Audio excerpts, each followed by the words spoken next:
Hello, everyone. I want to welcome every one of you to today's seminar session, the 12th seminar session in the series titled Curriculum Studies in Canada. My name is Ying Ma, UBC Postdoctoral Fellow and Coordinator for this seminar series. I feel very honored to facilitate today's meeting. Each session will be approximately 1 hour, with speakers allowed around 40 minutes to give their presentations, followed by a short Q&A segment. With the permission of our speaker today, we will be recording this session and they will become available on both our website, curriculumstudiesincanada.ca, as well as our YouTube channel. Today, we're very honored and fortunate to have Dr. Lee Airton from Queen's University to give us a talk titled No More Subjects, Destabilizing the Gender Diversity Curriculum of Teacher Education. Now, we are very happy to have Dr. Anne Phelan to introduce Dr. Lee Airton to us. Welcome, Anne. Thank you, Yingma. It is a great pleasure to introduce Dr. Lee Airton. Dr. Airton is an assistant professor of gender and sexuality studies in education at Queen's University in Kingston, Ontario. Gender identity and gender expression have been long-standing interests for Dr. Airton. In 2012, they founded This Is My Pronoun, a question and answer based blog about gender neutral pronoun usage and user support with over 30,000 unique visitors in 2017 alone. Dr. Airton is also the founder of the No Big Deal campaign, a national social media initiative that helps people show support for transgender people's rights to have their pronouns used. In recognition of such advocacy work, Lee received a 2017 Youth Role Model of the Year Award from the Canadian Centre for Gender and Sexual Diversity. Dr. Airton's first book, Gender, Your Guide, a gender-friendly primer on what to know, what to say, and what to do in the new gender culture, offers practical steps for welcoming gender diversity in all areas of everyday life and is available from Adams Media. An additional book with Dr. Susan Woolley, with whom they are editor, is titled Teaching Again About Gender Diversity, Teacher-Tested Lesson Plans for K through 12 Classrooms, issued by Canadian Scholars Press. Dr. Airton's current research is funded by SSHRC, and it explores how Ontario K through 12 schools are responding to the inclusion of gender identity and gender expression protections in human rights legislation, and how to make the collection of gender-based data in large studies more reflective of how gender is read and negotiated. They also lead an action research project in the Faculty of Education at Queen's, collaborating with staff to remove barriers for transgender and/or gender non-conforming teacher candidates. Their work has appeared in journals such as Gender in Education, Curriculum Inquiry, Teaching and Teacher Education, and the Canadian Journal of Education. My own first encounter with Dr. Airton's work was in 2014, when I had the privilege of reading their outstanding PhD dissertation titled Becoming: The Change You Want to See in the World, Social Justice Teacher Education as an Affective Craft.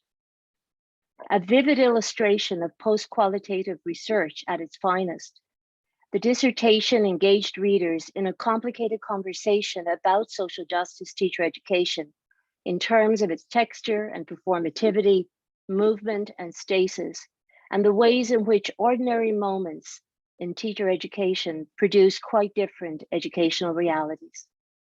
In today's lecture, Lee returns to teacher education in their talk, No More Subjects, Destabilizing the Gender Diversity Curriculum of Teacher Education. Over to you, Lee. Thank you so much, Anne, and that meant so much to me that you shared that, how we know each other in the introduction. It was my honor to have you as my external examiner And I really appreciate you starting my time here by making that connection. So thank you very much. Hello. Hello, folks. There's somebody here who I went to elementary school with. Perhaps because this is vaguely Vancouver, this internet place we find ourselves in today. So I won't say who you are, but it's so good to see you. And then we have also my dissertation external examiner, and we have also some of my own students and my dear colleagues, and I'm happy to be talking with you today. So thank you so much for coming. Thank you to Bill and Anne for having me. Thank you to Yingma for chairing. So today I'm going to talk about what it means to have particular people in mind when we prepare teachers who can participate in making schools less harming of some broader phenomena, namely sexual diversity and gender diversity. So whenever I say the phrase less harming, I'm going to mean less restrictive and less foreclosing. So when I talk about sexual diversity, in my work, I mean the spectrum of human variation in terms of sexuality. So how we experience desire for others, to what degree, including not at all, and how we seek to express that desire. And we have a vocabulary for that that's always growing, including things like straight, queer, gay, asexual, aromantic, and things like that. That list will keep changing, and the meanings of those terms will also keep changing. And so when I talk about gender diversity in my work and today, that's where I'm going to focus. I mean the spectrum of human variation in terms of gender. So how we relate to and identify or disidentify with the expectations associated with our sex assignment, and how we come to know and understand and express ourselves as gendered beings. So we have another large variety of vocabulary in the gender diversity world. We have cisgender, transgender, non-binary, gender fluid, gender conforming, gender non-conforming, masculine, feminine, masc, and femme, and all kinds of things. And this list will keep growing. And the meanings of these terms will keep changing. And I can't wait. So I wanted to set us up with that disposition towards these areas of human life and how they are changing and always have been. And in the rest of my talk, which is basically the whole talk because I just started, I'm going to focus on gender diversity in relation to teacher education curricula and education policy. And the reason why I engage policy alongside teacher education today and other aspects of my research is because education policy has been busying itself for about 10 years with acting on the inclusion of these grounds, these brand new human rights grounds in provincial human rights law. And arguably, gender identity, but particularly gender expression, these direct education to have everyone in mind as potential people who might potentially experience discrimination on either ground. But however, my own research and that of others has found that gender expression and gender identity are conflated in school board policies in Ontario, which has the largest policy archive in the country.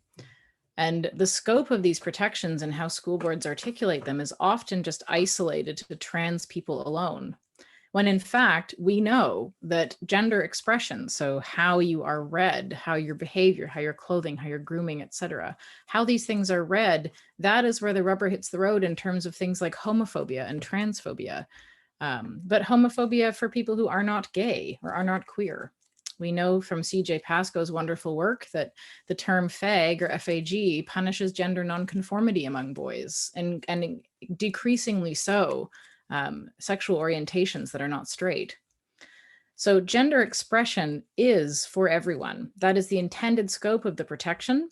And it's supposed to be given a large and liberal interpretation in human rights law, but it is not being given that. It is being foreclosed to only particular kinds of people in schools. So policy aims to guide teachers' practice. And one of the things that we tend to do in teacher education is we familiarize beginning teachers with policy, with what it is and the particular policies that exist and attempt to guide their practice. It's one of the things that happens when teachers or when teacher candidates are with us. My partner just came and let out the screaming cat. So this is a good development. Thank you. So right now, as we can see in the titles of some of these extremely extensive documents, these gender diversity policies, I just use the titles to illustrate, but this continues throughout. Particular kinds of people who we, at the moment, recognize as transgender are constructed as the focus of what teachers must do about gender diversity, which is a very limited scope. And so today I'm going to describe in a preliminary fashion what education policy and teacher ed curricula might look like if they didn't construct particular subjects in order to make gender diversity something that teachers must have in mind when they do their work.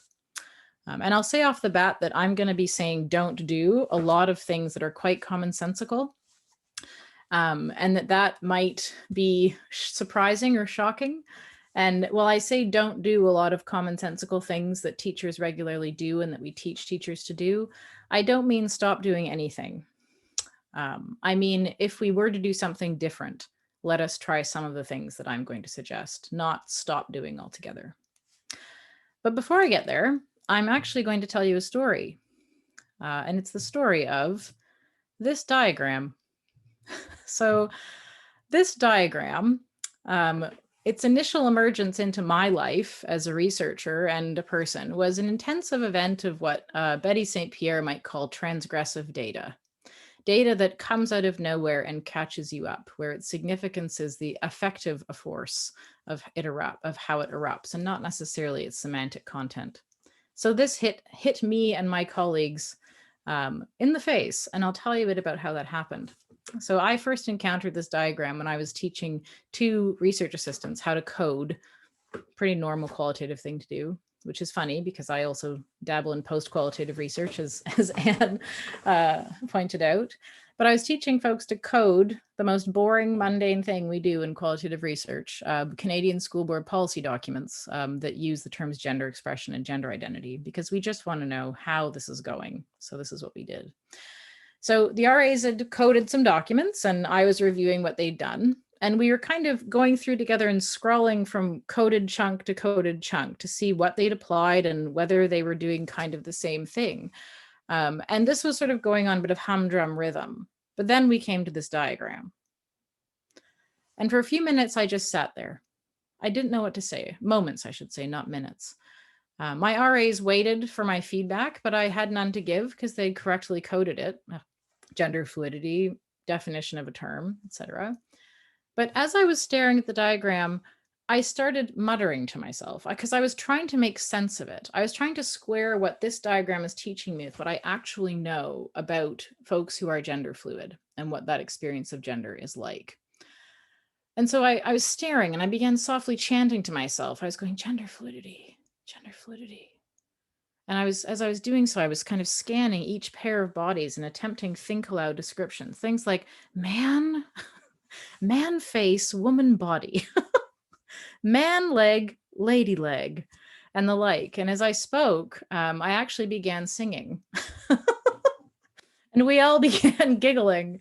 And my rhythmic qualities of these descriptions erupted into a song. I began singing, I got my man legs and my woman arm. And we all began singing this together and kind of in the campfire tradition, challenging ourselves to make up new verses with new pairs of bodies. It was a lot of fun.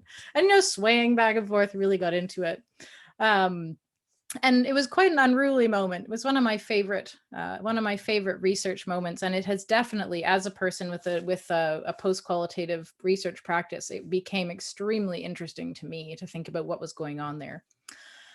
So we did compose ourselves, but on the way back down from laughing and crying and whatnot, we kind of took some space to just extol our disbelief at the sheer inaccuracy of this representation. It is extremely inaccurate, and it is found in numerous policies about gender diversity in Ontario public schools. And we were wondering, what is it doing there? It's trying to guide teachers and administrators in doing something very important, which is welcoming gender diversity and preventing gender-based harassment and discriminations. But it is incredibly inaccurate. And if you don't know, which is totally fine, the term gender fluid names and validates a pattern of regular variation in someone's gender expression or gender identity across time. So someone may experience gender in this way at this time, and that may change. But the diagram, however, omits what makes gender fluidity, which is its temporal variability, a change in one's gender across time. And instead, rather than preparing teachers and administrators to expect some students' gender expression, for example, to vary from day to day, it instructs them to anticipate boys with womanly legs. And this is from a Tumblr thread where people had a lot of fun with this diagram. Its original attribution is gone. I can't find it, but it is definitely has a whole other life on the internet. And this is someone's commentary about their own experience of encountering this diagram. So instead of helping teachers to understand that their students' gender expression might completely change over time, might be sort of masculine or mixture of masculinity and femininity on one day and then totally different the next, it's perhaps inviting them to imagine that this is gender fluidity. Or this is another example of an artist on Tumblr giving us a rendition of what this might actually look like when it's not a bathroom symbol anymore, but it's a real person. So when I share about this diagram with colleagues and friends, our conversations conjure up images of school staff peering at this diagram in good faith and conscientiously trying to use it as a tool to prepare the way for, unfortunately, comical parodies of people who are transgender. And the diagram here, and diagrams of this kind in general, what we might call diagram logic, they produce inaccuracy as a risk. So one risk is that school staff who reach to policies for guidance and find something like this, that they're receiving a mortifyingly incorrect education about gender fluid people. And this might potentially impact gender fluid students down the line. So similarly, pre-service teachers who encounter things like the diagram and other explanatory images or things of this nature are similarly being miseducated with that kind of impact. This is the risk we might feel when we encounter something of this kind. And we might feel a profound desire for this diagram to be accurate, to have accuracy. But when inaccuracy is produced as risk, accuracy gets produced as less risky, or maybe the absence of risk altogether. And I don't think that's quite right. When we desire more accurate ways of representing gender diversity and the constellation of ways of living gender that we currently have with us, we often fantasize that if education could just get us right and prepare teachers and administrators to anticipate us, then trans students could have a less terrible time at school. And that is very important, because the better time we have at school, the better our life chances, and they are strikingly grim among trans people the farther you get from white middle-class settler life. So the recent explosion of policy and also teacher professional development about gender and sexual diversity in K-12 schools, just to kind of put a bow on this beginning of my talk, it's generally organized around the experiences of just some students. And the teacher's role in doing something about gender diversity, I would argue, is often quite unthinkable or made unthinkable, except as a response to the particular experiences of some students who we must endeavor to understand and to accurately represent in the curricula that we use to inform teacher practice. So today, I'm going to counterintuitively argue that K-12 schools should not prepare for particular kinds of transgender students to arrive and participate within them. I'm going to argue instead that it's important to not intend policy, pedagogy, and curriculum to address the needs of particular children and youth. But this doesn't mean doing nothing. And on the contrary, it means doing something very different. It means constructing gender diversity as an entirely different kind of curriculum object in teacher education, and in policy, which we might think of as a kind of teacher education curriculum as well. So my argument against having particular students in mind when we're preparing teachers or helping them or supporting them to do something good about gender diversity at school is grounded in an ethic of hospitality. And this will be a shameless shout out to my colleague and friend, Claudia Rutenberg, and to your UBC colleague, whose work greatly informs my own. So in Unlocking the World, Claudia Rutenberg describes an ethic of hospitality in education as concerned with what the teacher as host must do in relation to a student as guest, who the teacher can never know, but must always be preparing to welcome regardless. In my reading, this paradox, so that the host must welcome a guest, but they can never know who that guest will be. That paradox requires that accuracy about trans people, as the guest perhaps, should no longer be pursued as a way to reduce the harm that trans or gender nonconforming young people do indeed experience at school, as if accurate information about those people will necessarily mitigate that harm. And it's very hard, particularly for my fellow trans people, for us to let go of accuracy as a kind of currency for transacting our belonging in education, because we experience so much harm there in K-12 schools and in teacher education. And so my argument is challenging, and I hope I do a good job of it. So I'm going to describe 3 interventions of a Derridian, or Jacques Derrida's ethic of hospitality, and how teachers are conventionally prepared to welcome gender diversity, which is, I would argue, and am able to show from my research, that is welcoming particular transgender people. And these interventions are grounded in Claudia Rutenberg's articulation of Derridian hospitality. And the first one is knowing about transgender students as a necessary good and a condition of welcoming them in education. Being a good teacher, particularly for transgender students. And third, I'll argue against explicitly integrating representations of transgender people into a teacher or teacher educator's taught curriculum. And I'm going to argue that each of these things that we commonly do and see risks being a form of ethical violence.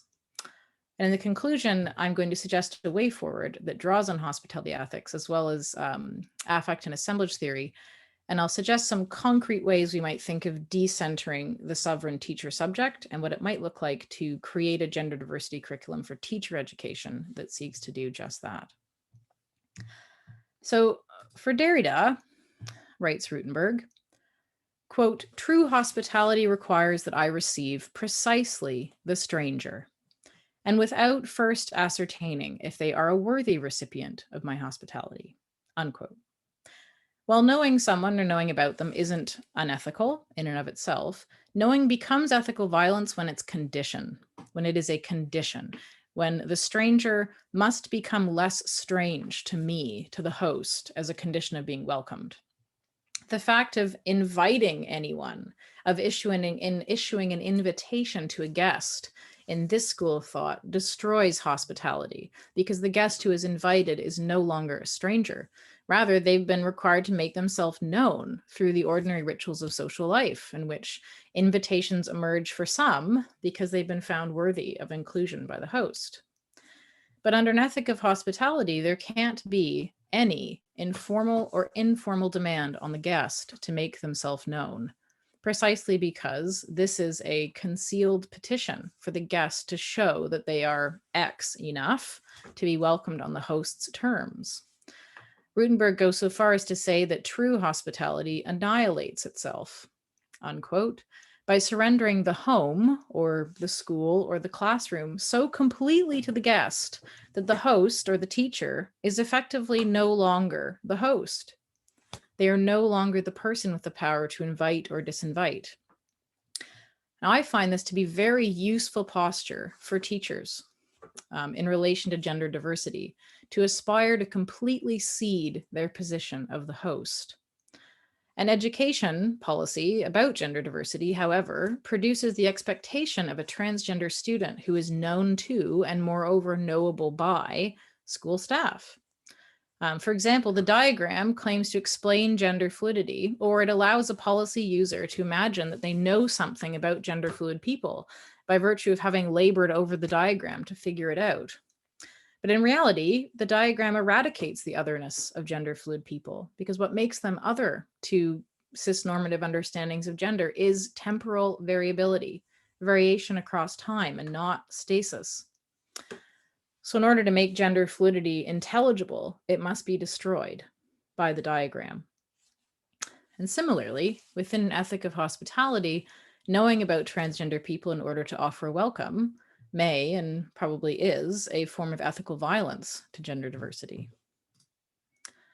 So in school board gender diversity policy and in what we might call sort of the modal workshop that folks in education receive about this topic, and also sexual diversity, it has a similar issue with defining and accuracy. So in the modal workshop and in the modal school board gender diversity policy, particular transgender students are conjured up for people's consumption through lists of definitions. They're quite ubiquitous, definitions of identity terms. And they set out the range of identities under the transgender T. They usually also might, at this point, include very representational images of trans people, whether these are diagrams or stock photographs, because there's an archive of stock photography of trans people growing, which is fascinating. I spend too much time thinking about that and just looking for it. Often this kind of curriculum includes vignettes or examples of a quintessential transgender student who's in distress and explicit invocations of the teacher's responsibility towards these students. And the message here is clear. If you have one of these students, look out. But another message is equally clear, which is if you don't have one of these students, don't look out. But that entirely rests on the teacher to know about transgender people. So the general public, which includes most teachers in relation to this topic, the general public's awareness of transgender people, and particularly trans children and youth, has wildly increased over the past decade.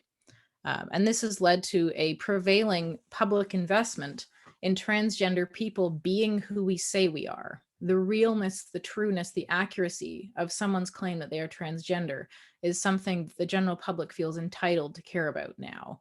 Probably a side effect, and here I'm cribbing Raina Gossett or Tourmaline's discussion of representation as a trapdoor for trans people, probably as a result of the explosion of representations of trans people. The general public now expects that we are representable, which is a problem.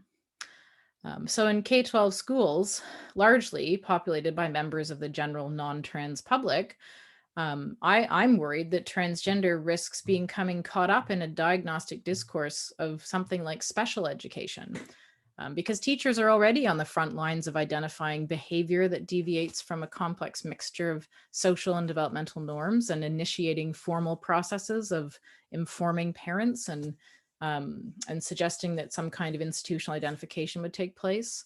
And teachers might be cued by trans-focused gender diversity policies to be on the lookout for particular students.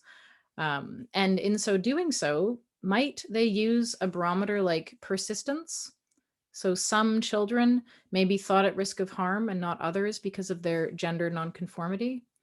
But naming some children's gender nonconformity as requiring support and not other children's may contain concern to only those children who are persistently gender nonconforming, such that they can be thought by a teacher as transgender.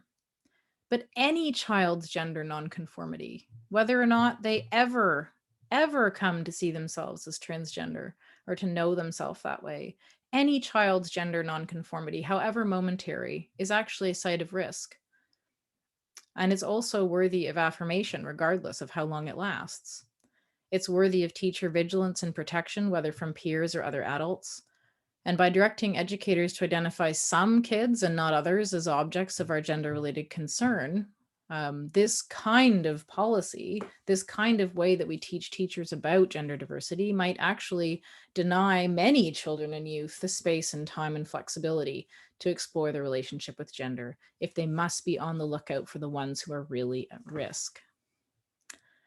So I would suggest that policy and teacher ed can instead cease to focus on the transness of transgender students, including whether or not they are who they say they are, and rather on the teacher as host's responsibility for welcoming whoever may arrive gender-wise. This means taking school staff out of the game of knowing at all, let alone determining whether a particular child is or might be transgender, no matter how honorable the intent.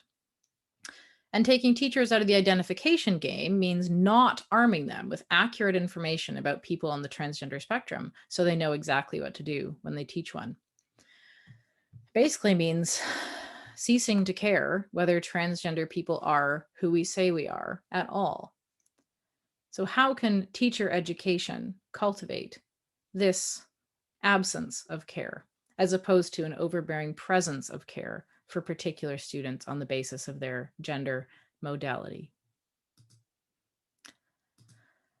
So in my own professional development work, I try to do something like this, and I foreground how to receive anyone's gender information, anyone's name, pronoun, interest, or preference, or encounter anyone's gender expression like dress or grooming or walk. So I teach people how to encounter this information in another person as if it is exactly what was expected.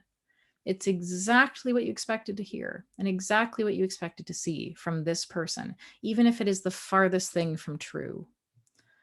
And this is one way to enact hospitality's welcome without conditions. And I recognize it's a bit of a manual, so this will be my rocket manual. This is my manual for how to do this. And I poke fun at myself for instrumentalizing this, but I think there's great power in doing that. That's probably another conversation. So this is one way, I would say, to enact hospitality's welcome without conditions, recognizing that conditions can be the way in which our affect is read and interpreted by others. So in moments where we encounter someone's gender that is unexpected, we have a welling up of awkwardness, and dispelling that awkwardness can lead us to produce someone's gender as humorous or outlandish. Even a cisgender heterosexual man who is staying home with his child, so his cisgender heterosexual woman partner goes back to work. We might produce that as humorous or outlandish, even if our intent is to do the otherwise. Well, to do otherwise. So I've talked about the first and the longest intervention that I'm hoping to make in what we usually do about gender diversity and as transgender students in education. And the second one is being a good teacher for particularly these students. And this means, in common parlance, figuring out what precisely these students need and offering those specific forms of support. So studies of queer trans youth in schools have foregrounded the significance of that one supportive adult in student well-being, that one supportive adult, and the role of LGBTQ+ teachers as advocates for queer or trans youth. That has been widely studied and affirmed and substantiated. But that literature on that one supportive adult, particularly the adult who, like the student, is also not straight or not cisgender, that literature saddles every teacher with a weighty responsibility to become significant in these students' lives. And Claudia Rutenberg contrasts Derrida's ethic of hospitality with Notting's ethic of care.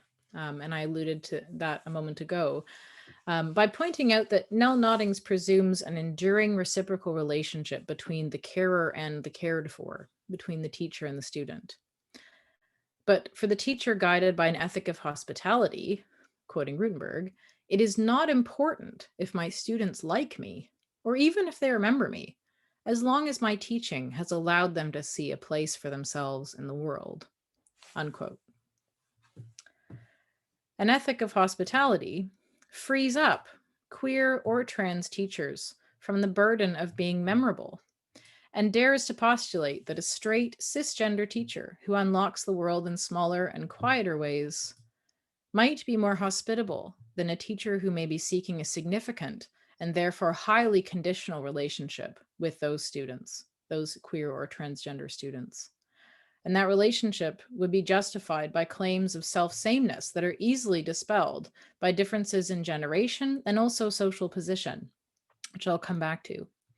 And this conditional relationship leaves the queer trans teacher open to a desire for, quote, assuaging one's own concerns about being a good enough host, unquote, destroying hospitality by over-determining what my guest needs and who they are, by claiming that I, because of who I am, have a special right to know what those needs are or a special knowledge of what those needs contain. So this is a difficult call for queer and trans adults to own that we might actually not know these youth any better than cisgender or straight adults. And the presumption of knowing them better might actually lead here to forms of ethical and epistemic, but not material, violence. The presumption that we might know them better might be undone by pretty fast-paced generational changes that are making queer and trans youth and adults increasingly strange to each other, but also by the overwhelming whiteness of at least the Canadian teaching force. A white, queer, or trans teacher has a particularly precarious claim to know queer or trans students who are Black, Indigenous, and or other people of color better than other adults who may be cisgender and straight, but also racialized in similar ways.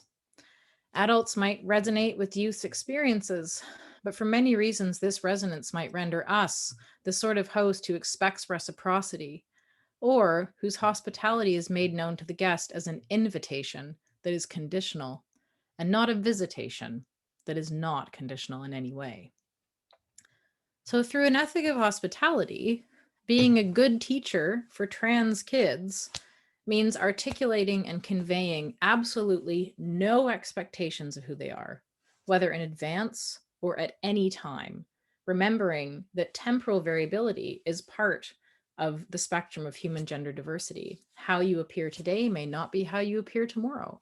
What your needs are today may not be what those needs are tomorrow, and that is fine. But Rutenberg allows that for Derrida, who the host and guest are, who they are, is significant to their hospitality, both to enacting it and to receiving it.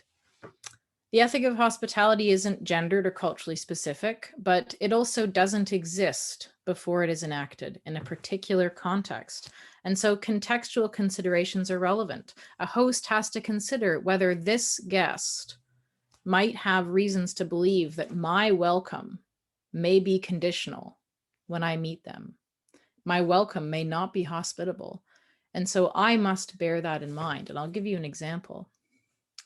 And the example is Pink Shirt Day, which is actually, schools are observing it this week, but I actually gave a talk to a school about an hour ago for Pink Shirt Day. It took place during the break that our spring break was moved to Ontario because of the pandemic, but Pink Shirt Day is a good example of what I'm talking about. So not every teacher is the same host. Not every teacher's welcome to the guest is the same because of how they are read in their gender and in other characteristics. And I would say that even the most woke of gender conforming cisgender men teachers, and even with this obscuring, we can guess that the person on the right is probably that person, you know, untucked t-shirt, beard, cool guy. Even that guy can lay waste to Pink Shirt Day if on that particular day he isn't wearing a shirt and he isn't wearing it. And so that tacitly authorizes the boys to remove their own, because that teacher who has that position of power is not taking that risk, which on any other day may be gender non-conforming where they are. So that cool woke teacher just forgot his pink shirt, but that doesn't matter, even if he's the person who supervises the GSA, in which maybe the resident trans students have decided to boycott Pink Shirt Day because they argue it is framing the structural problem of cis heteronormative violence as individualizing. There are some serious critiques of this kind of approach coming out of our youth, ironic given what I just said. So this person has absolutely no claim to their bona fides or their good intentions or their prior relationships if in that moment they are not doing the thing that allows other folks to get on board. If as a teacher, we come to know that a student is transgender, or as a teacher educator, if we come to know that one of our students is transgender, we must hold that to mean little to nothing, or at least very little that can guide action toward the student in a way that's apparent to them. The student must feel in no way obligated to appear or announce themselves in a certain way in order for their gender diversity to be welcomed and sustained at school. So I'll give an example of pronouns and 3 different ways that a teacher might try to learn about their students' gender pronouns on the first day of class. And the first one is inviting students to participate in a circle where everyone's just asked to go around and say their pronouns.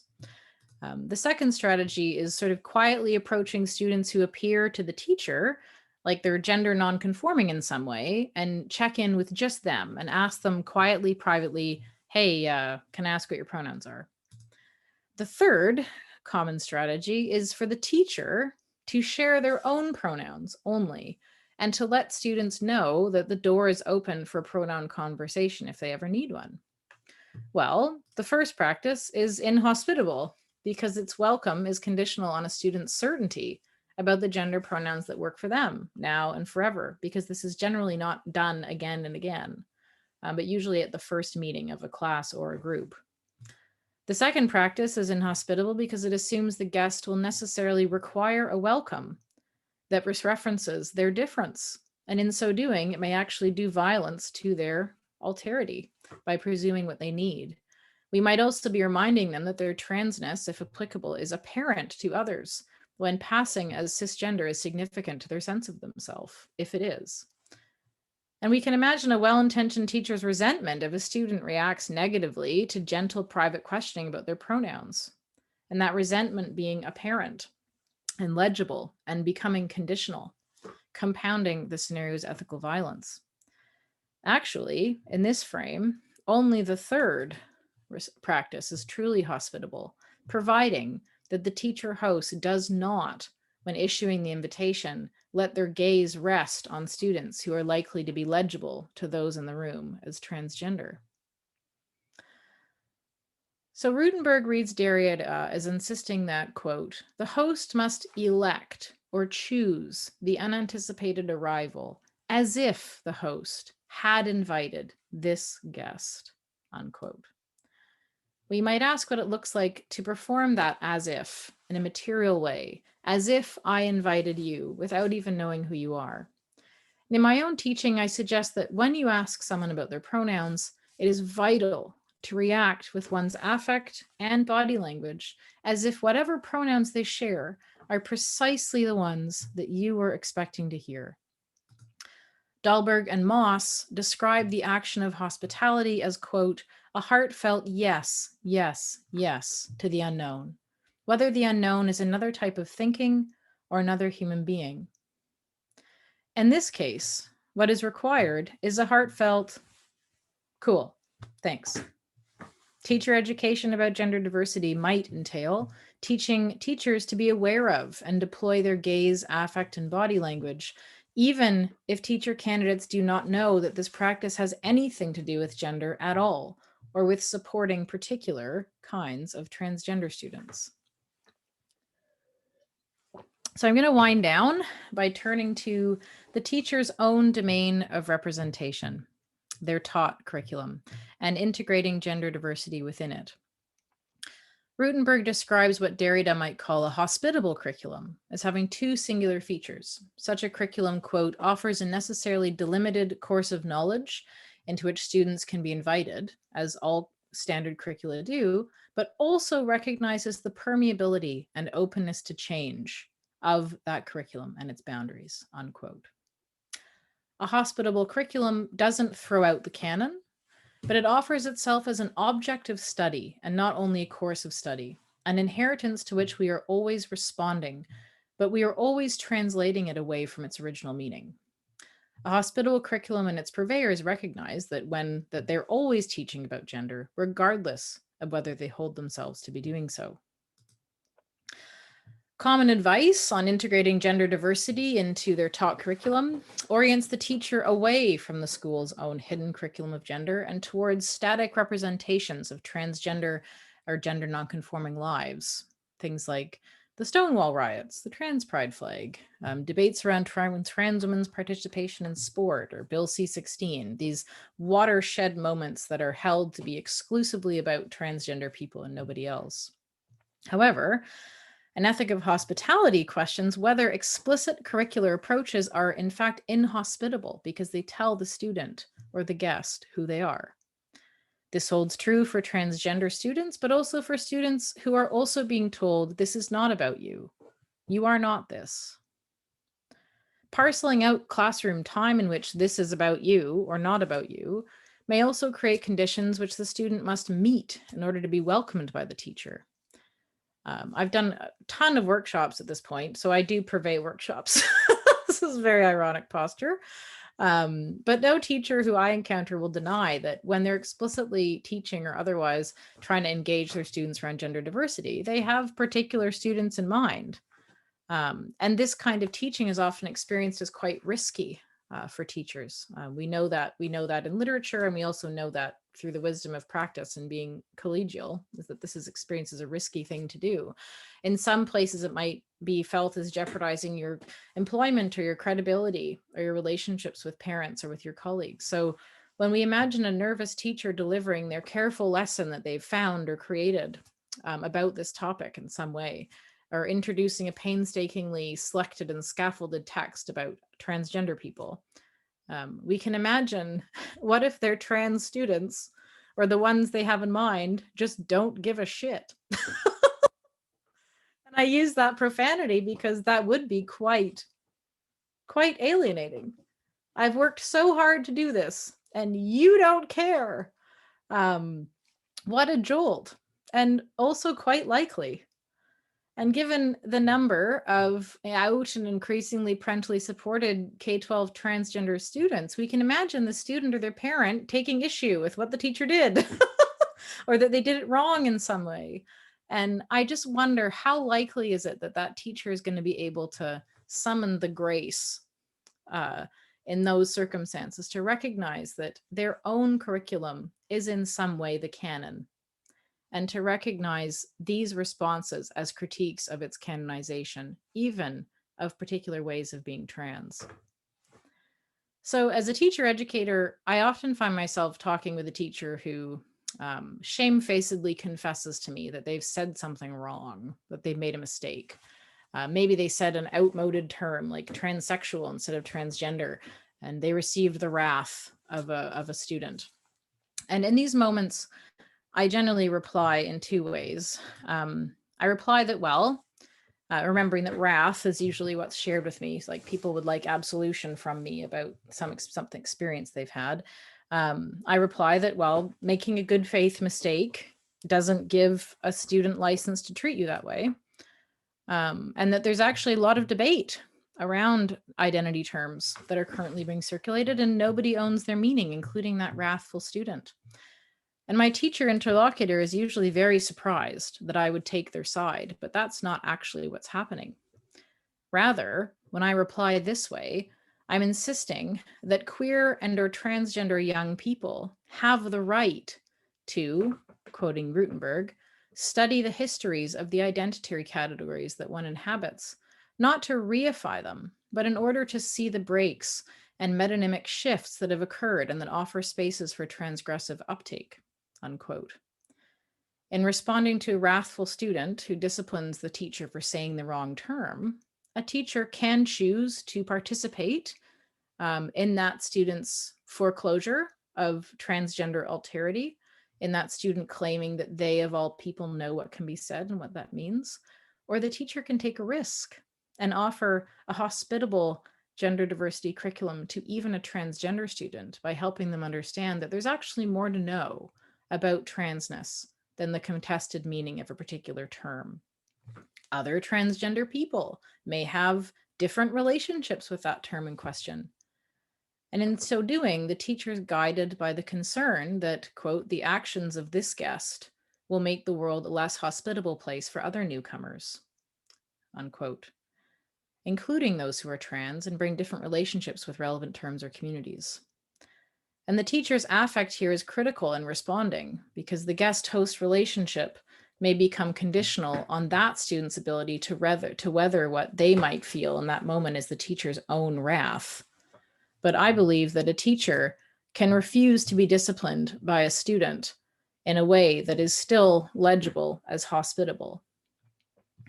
So I'm going to conclude by coming back to this individual and just recapping briefly, these approaches or 3 approaches to doing something curricular in teacher ed or the K-12 classroom about gender diversity. And what I've suggested doing instead, I've suggested not providing knowledge about trans students, not mandating actions that are thought to only be in the interest of trans students, and not exhorting teachers to explicitly teach about transgender people at all. And this parade of injunctions might feel like we can't do anything at all, but I maintain there's a great deal that teachers can do and that we can support them in learning to do, that enact a hospitable welcome to all the ways that students live gender, regardless of their relationship to the expectations stemming from their sex assignment. So instead of additive interventions on behalf of trans students, we might guide teachers in negative or subtractive interventions in how schools foreclose gender every day. We might also encourage teachers to seek to enact with their talk, affect, and behavior an assumption that every student's gender expression carries no actionable information on their gender identity, trans or cis status, or sexual orientation. We might encourage and support teachers in learning how to enact the possibility that any student might be transgender and every student might not be transgender. And this is equally interested in preserving the possibility that a student might or might not come to know themselves as trans. It means simultaneously cherishing and studiously leaving alone every student's gender nonconforming behavior. It means walking beside a student who's advocating for their gender expression or gender identity human rights in schools without knowing or imagining who that student will be. Not saying, I believe you and I know you are right, that this is wrong, but how can I help you to do what is right for you? So my colleague Susan Woolley and I just released a book. We're excited about it. But we also released at the same time an article that lets people see the sort of, it's a post-qualitative approach to looking at the process of assigning lesson plans about gender diversity into a chart. I do a lot of different things.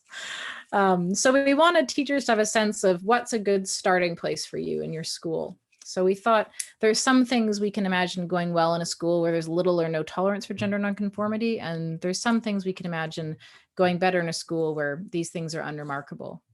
And we noticed that we were selecting these less safe climates for lessons where any student is suddenly made hyper visible gender-wise, in a way that sticks around, that people might find memorable, and that doesn't quickly recede. And so that led us to a suggestion for teachers that they try learning a practice called occulting yourself gender-wise. And to occult yourself relies on the astronomical term occultation. And occulting is something that is done by a celestial body like a planet in order to, quoting the Oxford Dictionary, conceal an apparently smaller body from view by passing or being in front of it. So Susan and I, in our paper, suggest that the teacher could place themselves in front of the smaller body, in front of any student, we don't know who in advance, is likely to become produced as gender otherness through acts of teaching. And it may not know who we expect. Occulting yourself gender-wise might look like refusing your students' attempts to attribute binary gendered interests or life choices to you, like liking sports or bearing or raising children. Or it might look like performing not knowing about a gender thing they think you're going to know about. You might work on developing an interest in an area that's not associated with your gender, but is shared by your students. And our last suggestion to the teacher, our suggestions to the teacher for occulting themselves gender-wise, instead of trying to anticipate particular students or represent them in their curricula, our suggestions subvert gender conformity among teachers, inviting those with the most security, gender-wise at least, but recognizing how racialization impacts how gender is read and negotiated, etc., for teachers to consider experimenting with ways to produce themselves as an emergent gender diversity curriculum object, momentarily and fleetingly, instead of relying on knowing about or representing who this is really, really affecting, when in fact, it affects everyone. So this has been my best provisional preliminary effort to articulate what gender diversity curriculum might look like within teacher education. And I thank you for listening. And I thank Donald O'Donoghue for indirectly suggesting we write this paper when we had shared a quite boring paper about our policies that I had complained that was boring. He suggested we write the not boring paper, and this is where this came from. And thank you to Heather McGregor and Claudia Rutenberg for their feedback. That's it.